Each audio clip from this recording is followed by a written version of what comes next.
And now with some insight into the 2024 election and all the races across our state and the nation, we are joined now by one of the state's premier columnists, if not the most premier, if that's even a word, columnist, the Hartford Courant and Daily Ructions. Kevin Rennie, good to see you here in the program. I will not edit your introduction. Thank you very much. Let's talk a little bit about, first of all, the big Senate debate is coming up next week here on News 8 between Chris Murphy and Matt Corey. Tell us about this race, because Republicans last won a Senate race in 1982 when Lowell Weicker won. Right. He defeated Toby Moffett. Wow. Who was a former news anchor. Yes, yes. They will not change that record. They will not win a Senate seat in 2024.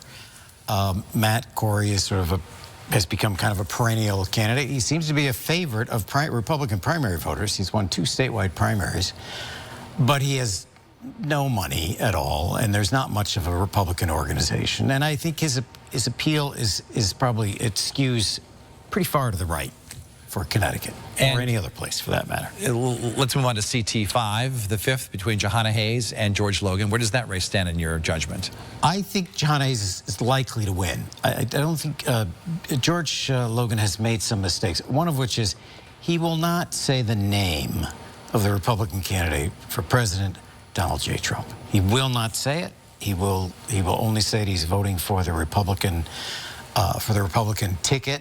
And, you know, I have to say, I'm not so sure that come January next year, if we could count on George Logan to vote for duly elected, accept duly elected electoral votes. I don't know. He's become a mystery as the Republican Party has descended into madness. Would it help him in Connecticut if he came out and said, I'm going to vote for Kamala Harris like other Republicans are doing, like some Republicans?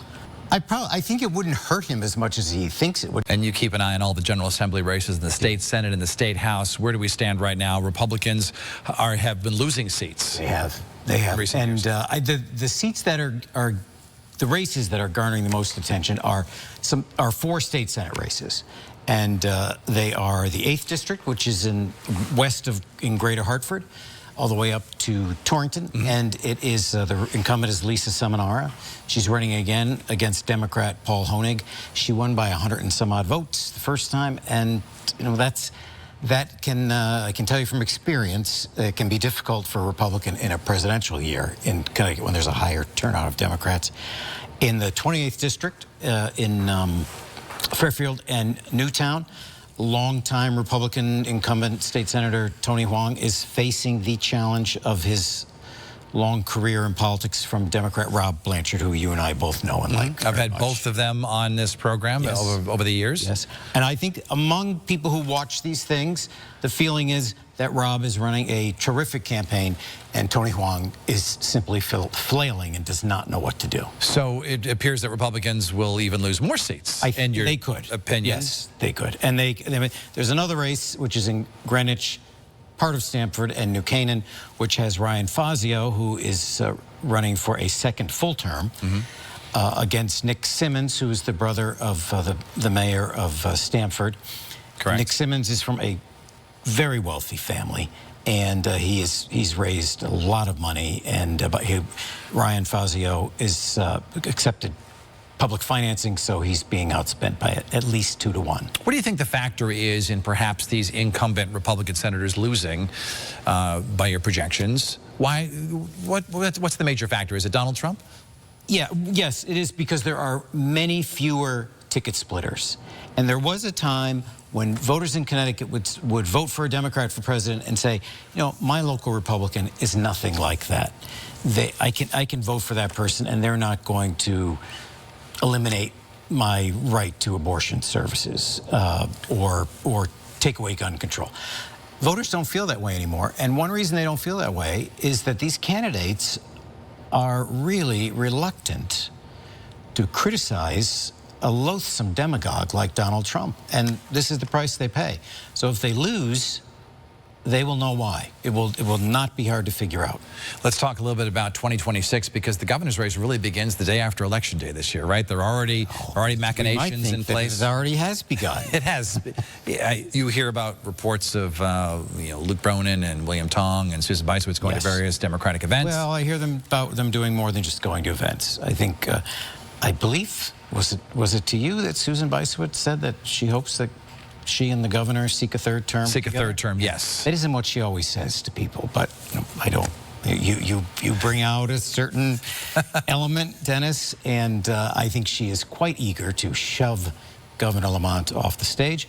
And frankly, I don't think he wants Susan Bysiewicz to be in charge of the guardrails, the fiscal guardrails, because I think he knows we will go into a very bad spiral. Do you think he runs for a third term?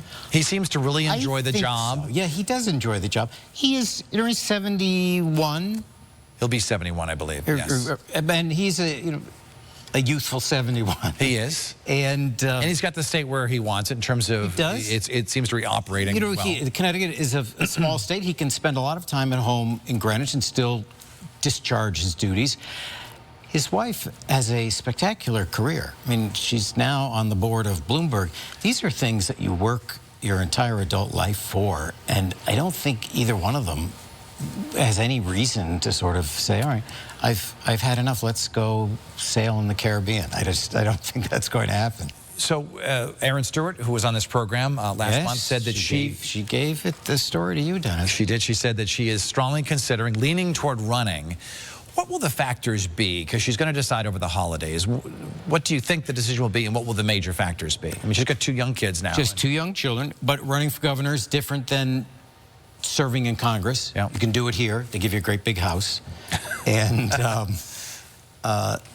she is certainly popular among Republicans. I do think any Republican candidate would have a hard time beating her in a primary.